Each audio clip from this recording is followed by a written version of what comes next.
বিরোধী কাজ হচ্ছে।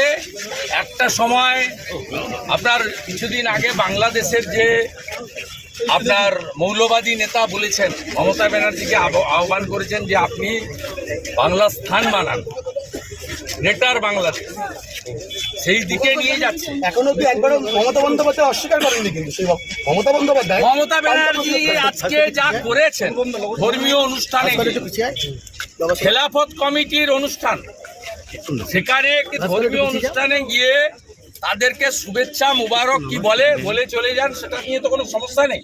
তার বাইরে তিনি কি বলেছেন যে ওরা দাঙ্গা করতে এলে আপনারা হটিয়ে দেবেন, তো উস্কানি তো অ্যাসেম্বলিতে বলেছেন যে ওরা যদি রাস্তায় নামে আপনি টিকতে পারবেন। তো আপনি বারুইপুরে তো রাস্তায় নেমেছিলেন, টিকে তো আছি।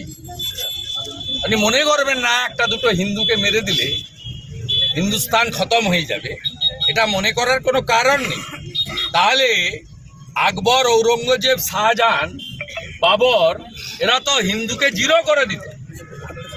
যোগেন মণ্ডলের মতো, আপনি তো পশ্চিমবাংলার যোগেন মণ্ডল, যোগেন মণ্ডলের মতো লোককে পাকিস্তান সঙ্গে নিয়ে হিন্দুদের বিভাজন করেছিল, কিন্তু সনাতনকে শেষ করা যায়নি, যাবেও না।